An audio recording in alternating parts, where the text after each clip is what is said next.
Hi, this is Elaine.Bayless, and I am going to talk to you about priorities and how to keep urgent tasks from displacing the important tasks of life.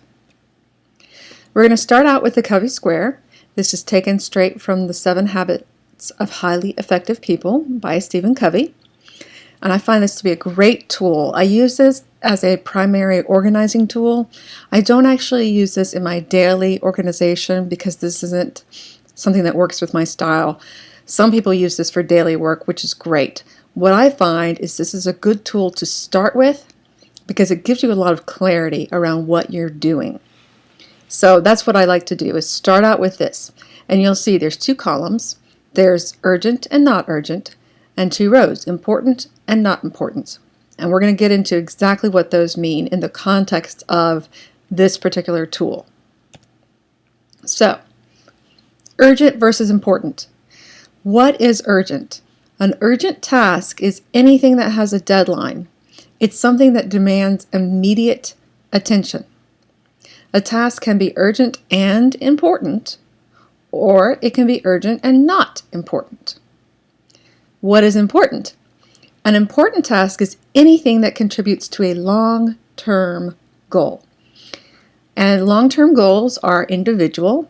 They will differ from one person to the next, so it's hard to sort of have a universal definition, but if a task contributes to a long-term goal or dream of yours, it is important. A task can be important and urgent, or it can be important and not urgent. This is a really important distinction to understand because this is where people start to get tripped up. So the way I like to put it is this. Urgent tasks are things that have to get done. But when you're 80 years old, you're not going to regret not doing them. Important tasks are things that when you're 80 years old, you're going to wish you had done more of. And I'm going to make that a little clearer with our next slide when we talk about the 4 quadrants. Every task, everything you do in a day fits into one of these 4 quadrants. So, one way to really think about what you're doing is to sit down either in the morning when you're planning your day or in the evening when you're looking back over your day and put everything you do into one of these 4 quadrants. Quadrant 1 is urgent and important. So, for example, if one of your long-term goals is to have vacations with your family and you need to buy the tickets by a certain date, then buying those vacation tickets is a quadrant 1 task. It is urgent because it has a deadline, and it's important because you'll regret not going on that vacation when you're 80. Quadrant 2, important but not urgent. If it's assuming you're 30 years old, you've switched jobs 2 or 3 times, your retirement accounts, they're probably a mess. They need to be organized. That is important because when you retire, you will regret not having organized those accounts. On the other hand, if you're 30 years old, it's not urgent because you do have probably at least 30 years to organize those accounts in. Quadrant 3, urgent and not important. The task I put here is cleaning the toilet. No one's going to deny that that is urgent. If your toilet is dirty and company's coming over, it's got to get cleaned. And this is where people get tripped up because they think, well, that's important. It's urgent, but it's not important in that. Unless you have some very interesting goals. When you're 80, you're not going to regret not spending more time cleaning your toilets. So that's the distinction there. Things that need to get done, yes, but it's not the kind of thing that is going to cause you great regret, or it's not the kind of thing that contributes to your long-term happiness and satisfaction with life. Finally, there's quadrant 4, tasks that are not important and not urgent. Candy Crush Saga, Bejeweled, computer solitaire, all of those, Facebook, all of those things we do that are time wasters are guilty pleasures. The TV show that is really not high quality. The trashy romance novels that you love to read when you're at the beach, stuff like that. There's nothing wrong with quadrant 4. It's your R&R quadrant. It's where you go to relax, to veg out. You just don't want to spend all of your time there. So those are the 4 quadrants. So I hope that helps when you start thinking, okay, what is a long-term goal? What is something that contributes to my long-term happiness? That's going to be important. So it's going to be in quadrant 1 or quadrant 2. What is deadline driven? What has to be done immediately? That's going to be in quadrant 1 or quadrant 3. So, what's the problem?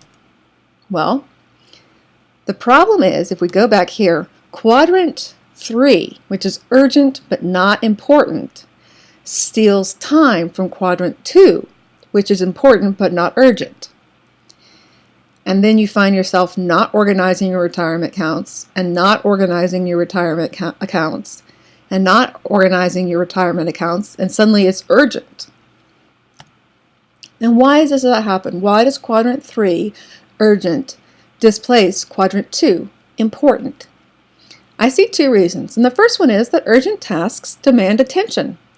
If there is a fire on your stove, you have to do something immediately. You don't have time to think about categorizing it in the Cubby Square. You've got to take action. And the second reason is that urgent tasks are very specific. We know what to do. When your car runs out of gas, you know what to do. When you have to get the oil changed, you know what to do. Urgent tasks are specific calls to action. They give us a clarity of purpose and focus. And it's easy to do it because it demands your attention and you know exactly what needs to be done. And here's the thing. A lot of times what we consider important in life is not specific. So you'll see, this is one of my favorite quotes. It's by Churchill. There is no way to be a perfect mother, and a million ways to be a good one. And here's what happens. Your priority is to be a good mother. But you can't be perfect. And there are a million ways to be a good mother. So how are you going to choose to be a good mother? Out of the million ways to be a good mother, what are the ways you are going to choose? You see, our priorities are vague. And so we know that family is important, but we don't know what we have to do. We don't know what activities fit into quadrant 2 because we haven't made those priorities a specific call to action. So how do you make your priorities specific? Well, the first thing you want to do is identify your talents, gifts, and passions, and then you want to apply them to your priorities. And just to give a personal example from my own life, I am a mom. My family is important to me. Being a wife and a mother is important. When I'm 80 years old, part of my life satisfaction will come from the fact that I was a good wife and mother. But what does that mean? Well, I can tell you I hate cleaning. It's not going to mean cleaning. It's not going to mean I kept a clean house. That's just not going to be in my important category. I like to go grocery shopping. I like to cook meals, and I like to share food with people. Those are 3 things that I am good at and that I enjoy doing. And so, instead of saying, well, family time is important to me, that's too vague. What I say is, I'm going to plan and cook 4 meals a week that my family will sit down at the table and eat together. That is how I choose to be a good mother. And of course, I'm not saying that you have to do that. Don't ever listen to me say this. Don't think that I am saying you have to prepare home-cooked meals to be a good mother. You have your own way of being a good mother. And if you hate cooking, then making home-cooked meals is probably not how you're going to make that priority specific. But that's what you do. You look at what you're good at. You look at what you're passionate about. And then you apply that to make your priority a specific call to action. So now I know meal planning and grocery shopping are 2 things that go into my important category. Cleaning the house does not go into my important category. It goes in the urgent category, but it's going to be urgent and not important. So, how do you identify your gifts and passions? I have 4 methods here. The first one is the 2014 Christmas brag letter. And it doesn't matter if you don't write a Christmas letter, and it doesn't matter if you wouldn't brag about yourself, because this is solely a brainstorming exercise for you. So just take a look at your watch, use the timer on your phone, take 1 minute, 60 seconds, and write down the bullet points for what you would love to brag about in December 2014. The first thing that comes to mind, just start writing all those bullet points down. When the 60 seconds is up, go back and look at what you've written. What immediately came to mind about things that you thought would be fantastic to report. Those are priorities. Those are things you're passionate about. They're probably things that you're good at. Those are clues to what you need to focus on to make your priorities specific. Second method is to write down 100 goals, and these are not achievable goals. These are not measurable goals. These are no limits. This is brainstorming goals. If you want to walk on the moon, you write that down as a goal, because 100 goals is a big number. It is hard to come up with 100 goals. Once you've written 100 goals, go back and look through. Look for the themes and patterns that emerge. When I do this exercise, generally the 2 things that pop up are I have a lot of interactions with people, a lot of different kinds of interactions with people. I'm very people-oriented. I want to be around people, to work with people. The second thing is learning. There's all these books I want to read. There's all these things I want to learn about how to do.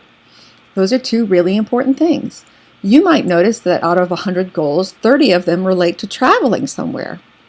Traveling is something that's a passion for you. So in that respect, you might say, okay, I'm not going to cook home-cooked meals. Instead, I'm going to spend that time researching vacation destinations so my family can go on vacations. And then finally, 2 questions to think about. What always gets done with ease and joy? What never gets done without effort? If it always gets done with ease and joy, then you need to take that action and apply it to your priorities, because that's something you're good at, it's something you like, and that's going to be a really great way to express your priority. I enjoy cooking. I enjoy planning meals. I enjoy sharing food with people. It's not something that takes a lot of effort for me. What never gets done without effort? I'll tell you, for me, it's cleaning the house. It is a huge effort for me to clean the house. That is never going to be a way that I express my love for my family. That's never going to be a way that I am proud of myself as mom, a wife, or a homeowner, is in the cleanliness of my house. So in that respect, I often tell people, if it never gets done without effort, or you hate doing it, just find a way to outsource it. Delegate it, pay someone else to do it, or just flat out don't do it. Well, what you want to do is explore, discover your priorities, discover what are your talents, your gifts, and your passions, and then apply them to your priorities. So you're no longer saying things like, my career is important to me. You're going to say things like, I want to help a certain number of women achieve this goal in their businesses because I'm a business coach. Or you're going to say, I'm going to get a promotion in a year because I'm passionate about this company. Those sorts of things. You're going to make your priorities specific, and that calls you into action. That's my presentation on priorities. I'm Elaine.Bayless with Inspire Coaching. You can visit my website at www.soulcourse.com for more information. I have weekly blogs and video posts, and I talk about priorities and self-care and all sorts of good stuff there. Also, you can call me at 919-376-3738. I'd love to hear from you and discuss this presentation. I hope you have a great day. Bye.